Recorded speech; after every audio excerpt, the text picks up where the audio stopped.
Trust is a deeply complex virtue. It's one of the most precious gifts you can offer someone. But what happens when that gift is broken? Worse yet, by the very person you feel safest around.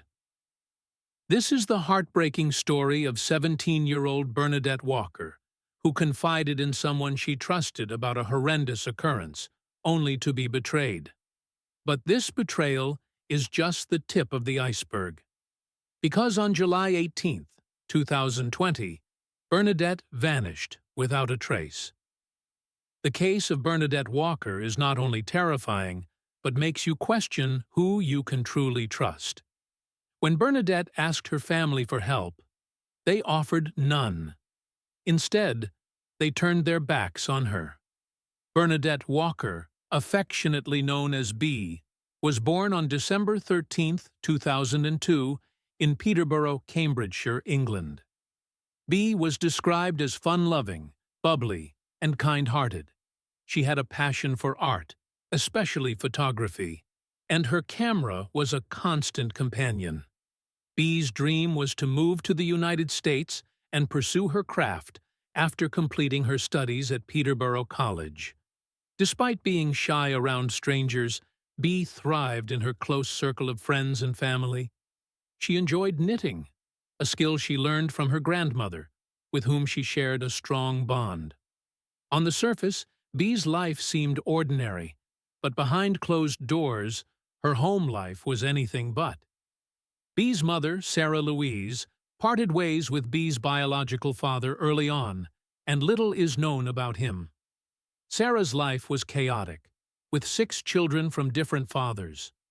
When B was a toddler, Sarah met Scott Walker, a neighbor who soon became a central figure in their lives. Scott, already married at the time, quickly moved in with Sarah, who was pregnant with her 6th child. Eventually, Sarah and Scott had 4 more children, bringing the household total to 10. Living in a 5-bedroom house with 10 children and 2 adults was chaotic. Sarah worked in geriatrics, while Scott jumped between odd jobs. However, Scott's social media persona painted a false picture of a perfect family life. In reality, the Walker household was far from it. Scott was described as manipulative, controlling, and abusive. Before meeting Sarah, Scott had been married to a woman named Jill. Jill later revealed that Scott was controlling and emotionally abusive during their marriage. Despite this, Jill felt trapped and even agreed to marry him. Their relationship deteriorated further until Jill finally left Scott with the help of a friend. Scott quickly shifted his attention to Sarah, beginning a relationship that would devastate her family. B, as a toddler, grew up seeing Scott as her father. She even called him Dad. Sarah legally changed her and her children's last names to Walker, reflecting her commitment to the relationship. However, the Walker home became a breeding ground for toxicity. One of B's brothers, Anthony, later revealed the extent of Scott's abusive behavior. Scott was physically and verbally abusive to the family. He was unfaithful to Sarah and installed cameras throughout the house, including the bathrooms. He claimed this was to catch B hiding candy wrappers, but it raised serious concerns about his intentions. By July 2020, Sarah had finally broken up with Scott. She had started a relationship with Chris O'Connell but continued to live with Scott, a decision that added to the dysfunction.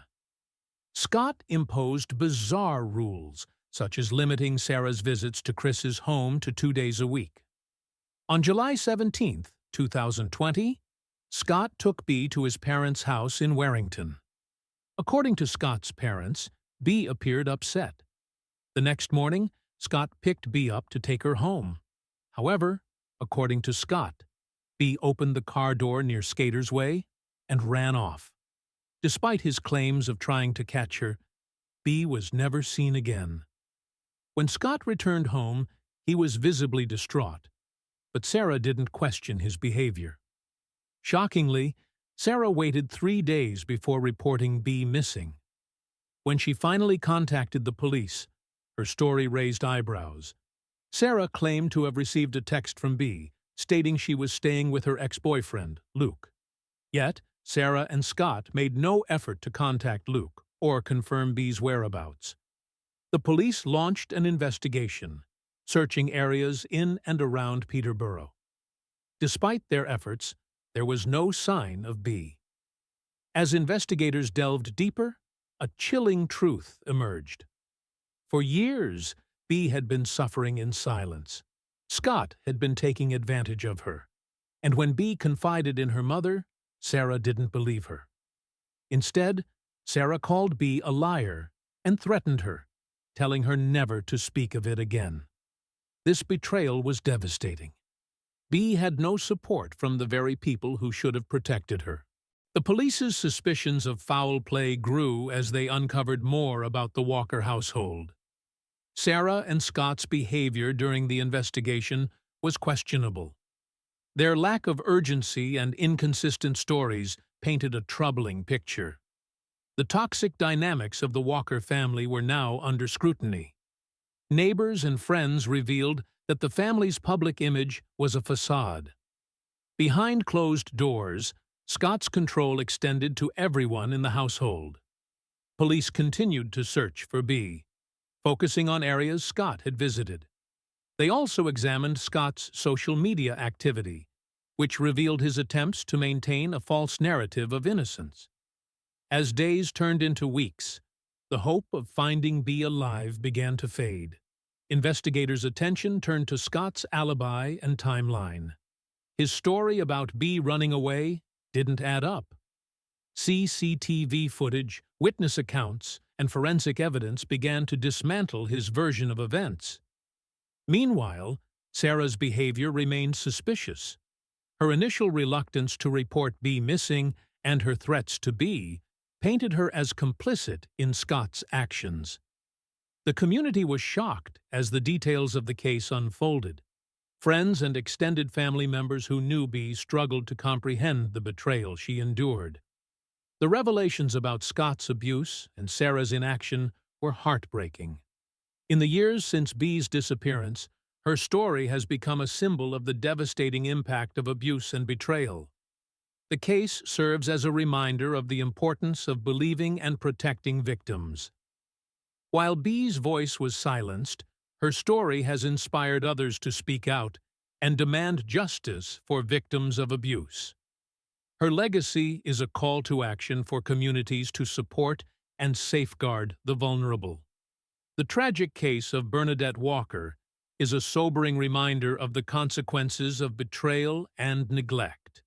It's a story of a young girl's dreams, stolen by the very people who were supposed to protect her. May her story serve as a catalyst for change and a plea for justice. Investigators working on B's case unraveled a series of strange events and suspicious behavior from Scott and Sarah that ultimately revealed their dark secrets. A key breakthrough came when they analyzed their phone activities. On July 18th, Scott's phone activity was particularly erratic. His phone was turned off for an unusual period between 11:23 a.m. and 12:54 p.m., shortly after he picked B up from his parents' house. This window of inactivity raised alarm bells for investigators. Further analysis of cell phone data showed Scott and Sarah visiting a specific location multiple times after B was reported missing. This place turned out to be a lock-up garage owned by Scott's parents in Walton.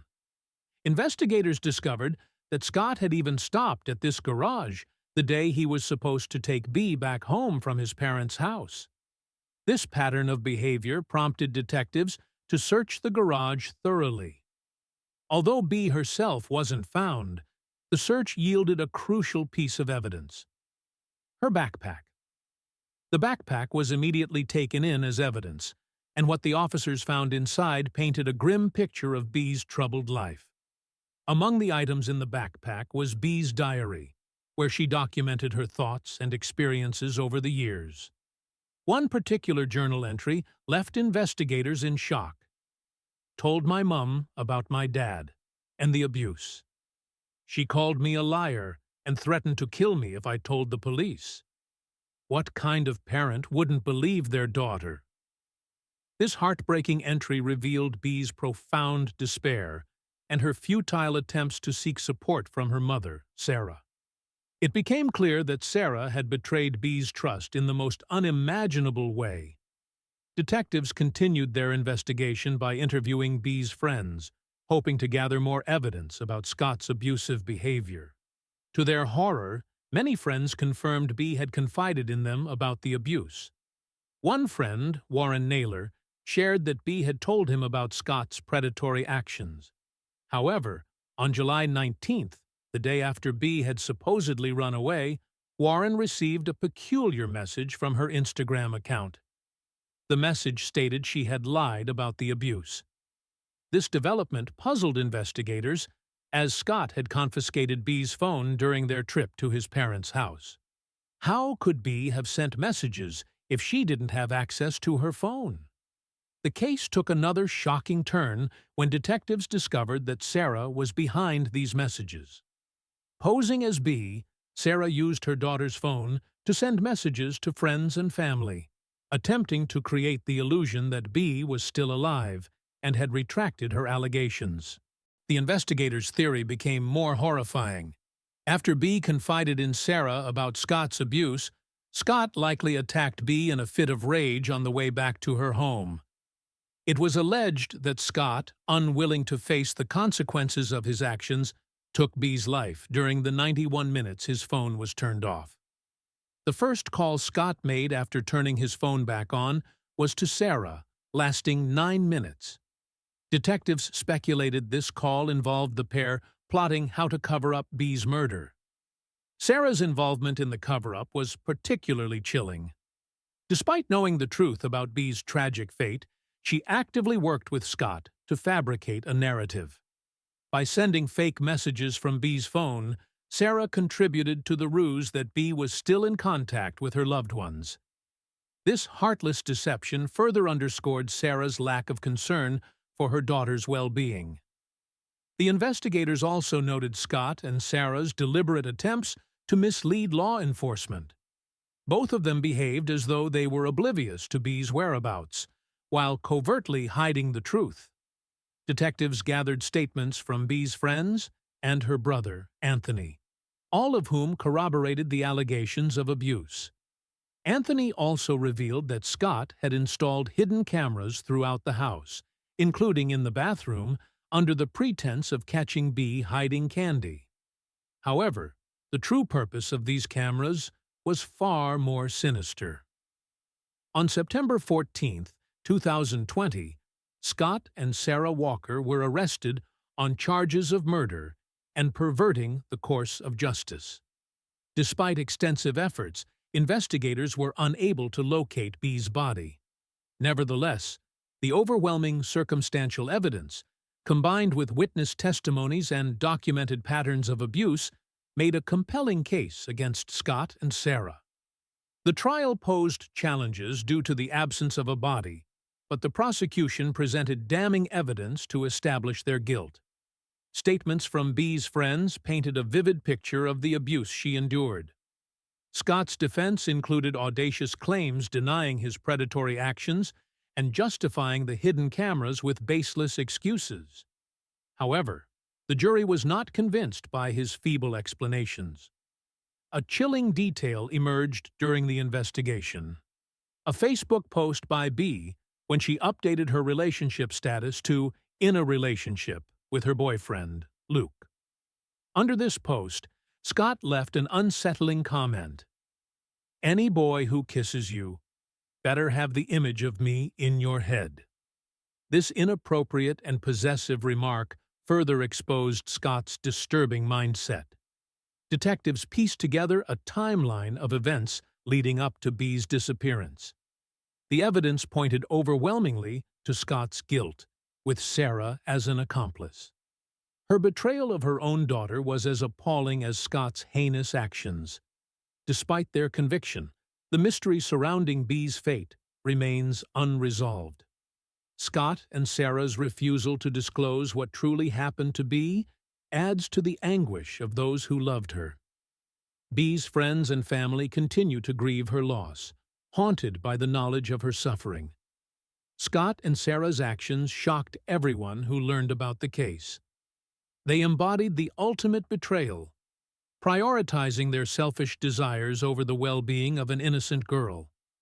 Bea's diary entry serves as a tragic reminder of the pain she endured and the courage she showed in speaking up, even when those closest to her failed her so profoundly. This heartbreaking case underscores the importance of believing and supporting victims of abuse. Bea's story, though tragic, has inspired efforts to raise awareness and advocate for justice for victims everywhere. The mystery surrounding 17-year-old Bernadette Walker, affectionately known as Bea, is one of heartbreak and unresolved tragedy. What started as a missing persons case soon turned into a harrowing tale of deceit, manipulation, and murder. Bea's story unfolds in layers, revealing a web of lies woven by those closest to her. It all began on a seemingly ordinary day, when Bea's parents, Scott Walker and Sarah Walker, reported her missing. Their account painted an unusual picture. They claimed Bea had run away from their car on the way home. Despite this claim, it became evident that something far darker had occurred. Scott, uncooperative and defensive from the start, vehemently denied any wrongdoing. He insisted Bea had vanished of her own accord and provided no concrete details to support his narrative. In an odd twist, Scott even attached a black-and-white photo of himself to one of his comments, a detail that struck investigators as strange and self-centered during such a serious situation. On the other hand, Sarah was slightly more forthcoming, but far from innocent. During the investigation, she admitted to using Bea's phone to send messages pretending to be her. The idea was to convince others that Bea had willingly left home. However, this plan quickly fell apart. The texts lacked Bea's usual warmth and personality, and the sudden contradictory claims about Scott's behavior raised red flags. Bea had previously alleged that Scott took advantage of her, and the abrupt retraction in these texts was bizarre and unbelievable. It was clear to everyone who knew Bea that these messages did not come from her. Adding to the suspicion was the 3-day delay in reporting Bea missing. This lapse, coupled with glaring inconsistencies in their stories, led authorities to dig deeper. The pieces of the puzzle weren't fitting together, and it became increasingly apparent that Scott and Sarah were hiding something. As the investigation progressed, the focus shifted to Scott and Sarah's involvement in Bea's disappearance. Despite their denials, mounting circumstantial evidence pointed to foul play. In 2021, nearly a year after Bea was reported missing, the Cambridge Crown Court reached a verdict that would solidify the case in the annals of criminal justice. Scott Walker was found guilty of murder, even though Bea's body was never recovered. The lack of a physical body presented challenges, but the jury was convinced by the overwhelming evidence of his guilt. The court's decision was bolstered by the prisoner's disclosure of information about Victims Act of 2020, better known as Helen's Law. Passed in November 2020, Helen's Law ensures that prisoners who refuse to disclose information about their victims' remains are denied parole. In Scott's case, his refusal to reveal what happened to Bea's body added to the severity of his sentencing. He was sentenced to life in prison. Meanwhile, Sarah Walker faced her own trial. Although she was not charged with Bea's murder due to insufficient evidence, she was convicted of perverting the course of justice. Her role in sending false texts and attempting to cover up the crime was undeniable. Sarah received a 6-year prison sentence. While her level of involvement in Scott's actions remained unclear, the verdict reflected her contribution to the deceit surrounding Bea's disappearance. Despite the guilty verdicts and Scott's life sentence, the case was far from over. The most heartbreaking aspect of Bee's story is that, to this day, her body has not been found. For Bee's family and the investigators who worked tirelessly on the case, this remains a lingering wound that time cannot heal. The police spared no effort in their search for Bee. They combed through countless areas, employed drones and specialized equipment, and utilized canine units in an attempt to uncover any trace of her. Despite their exhaustive efforts, nothing was found. It was as if Bee had vanished without a trace. Detective Justine Jenkins, who led the investigation, expressed the frustration and sorrow felt by everyone involved. "We may never know the truth about what Scott did and why, but we do know Bernadette had made allegations of abuse against him," she stated. Bee's courage in speaking out against her father had likely sealed her fate, but it also shone a light on the darkness lurking within their household. Bee's brother, Anthony, emerged as a beacon of hope amid the tragedy. He tirelessly advocated for justice, vowing to find answers and keep his sister's memory alive.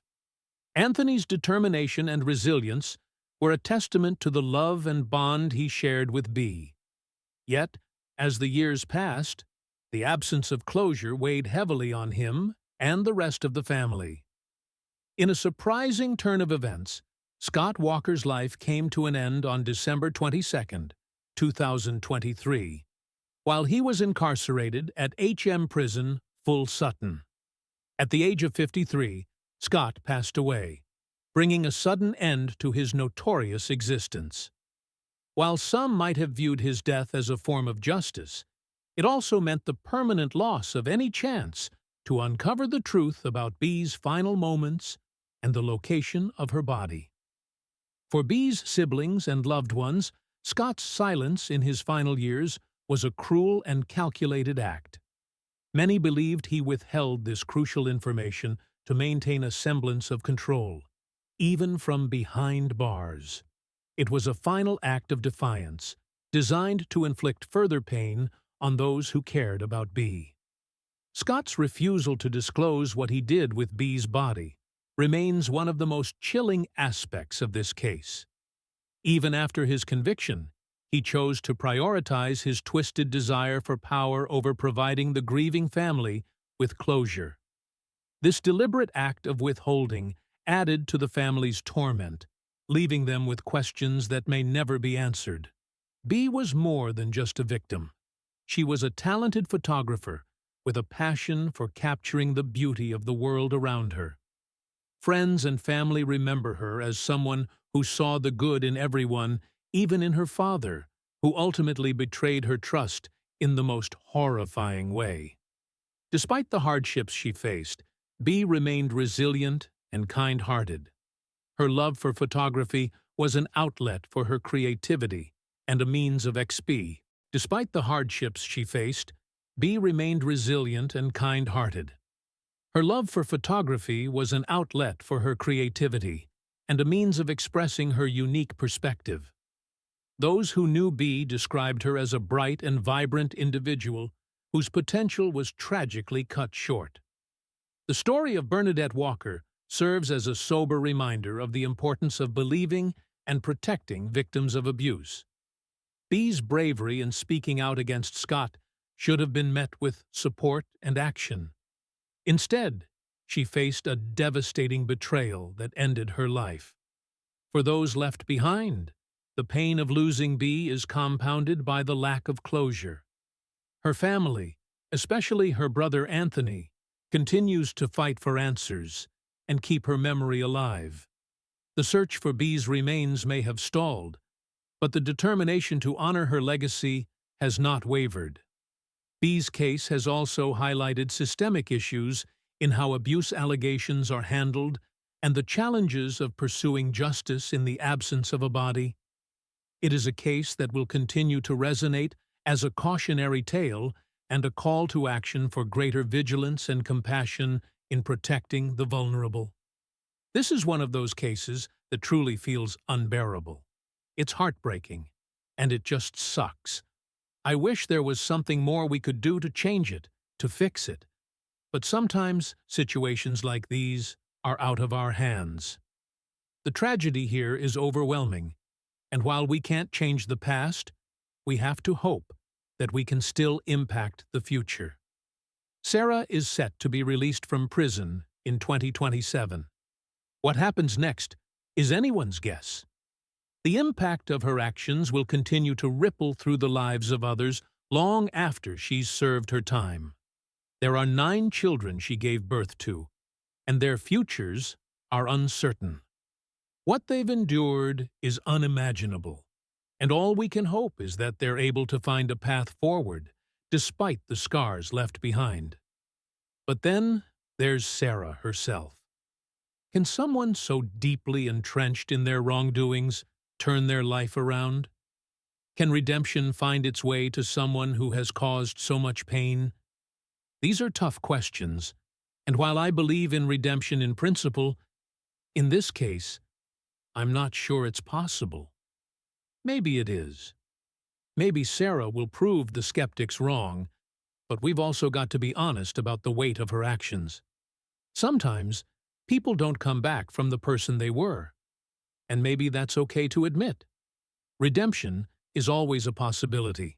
Let's make that clear. People can change. They can reflect, grow, and become better versions of themselves. But sometimes the journey to redemption seems so far out of reach that it's hard to imagine someone taking those steps. Sarah's case is one of those times. The harm she caused isn't just a chapter in her life. It's a defining element of so many other lives. That kind of hurt doesn't disappear overnight, if it ever does. Even so, we have to hold on to hope. We have to hope that, in her time behind bars, Sarah has taken the opportunity to reflect, that she has looked in the mirror and confronted the person she was, that she's found the strength to change. Because as much as we may doubt it, we also know that people are capable of incredible transformations. And if she hasn't yet, we can only hope she will. But let's not sugarcoat things. This isn't just about Sarah. It's about those 9 children, too. Each of them deserves a chance to heal and grow in a safe and supportive environment. They've already endured more than anyone should have to bear. Moving forward, the focus needs to be on them, their safety, their well-being, and their futures. To anyone out there who has been a victim of this kind of abuse or is currently trapped in a situation like it, please, hear this. Do not stay silent. Do not try to handle this alone. It's not easy, but there are people out there who can and will help you. Your safety and well-being matter more than anything else. If you're in this situation, don't reach out to family. Don't reach out to friends. They may mean well, but they may not have the tools or understanding to truly help you. Instead, reach out to the police or other authorities who are trained to deal with situations like this. They're equipped to help you escape, to protect you, and to ensure that justice is served. You are not alone, even if it feels like it right now. And when you do reach out, if you can, try to provide some shred of evidence. It could make all the difference in getting the help you need. But even if you can't, don't let that stop you. Every step you take is a step toward safety and freedom. It is never too early to seek help. But as this story shows, it can become too late. Bee's story is a stark reminder of what can happen when help comes too late. She's a terrible, tragic example of the damage that unchecked abuse can cause. Her story is a warning, a plea to anyone listening to step up and take action before it's too late. If you know someone who is in a situation like this, don't turn a blind eye. Don't assume someone else will handle it. Don't make excuses or tell yourself it's not your place to get involved. Step up, speak out, offer help. Because sometimes All it takes is one person to make a difference. And sometimes, that difference is the difference between life and death. The truth is, abuse thrives in silence. It survives in the shadows, hidden behind closed doors and whispered secrets. The only way to stop it is to shine a light on it, to call it out, to refuse to let it continue. It's not easy. It's not comfortable. But it's necessary. Because the alternative is unthinkable. At the end of it all, the most important thing is that the victims, in this case, B's siblings, are able to heal. Their lives have been shaped by tragedy, but that doesn't mean their futures have to be defined by it. With the right support, with love and care and understanding, they can move forward. They can find happiness. They can build lives that are full of hope and possibility. Moving forward isn't easy.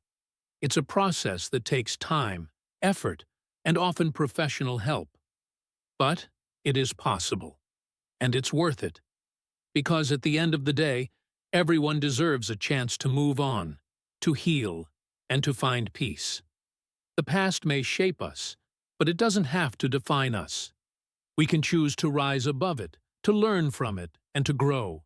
So, to anyone out there who is hurting, who feels trapped or lost or hopeless, please know that you are not alone. There are people who care about you, who want to help you, who believe in you. Don't let fear or shame or doubt hold you back from seeking the help you need. And to those who are in a position to help, don't hesitate. Don't wait for someone else to step in. Be the person who makes a difference. Be the person who helps someone find their way out of the darkness. Because at the end of the day, that's what it's all about. Helping each other, supporting each other, being there for each other. It's not always easy, but it's always worth it. And sometimes, it's all we can do. If you like this video, then subscribe this channel, and also like this video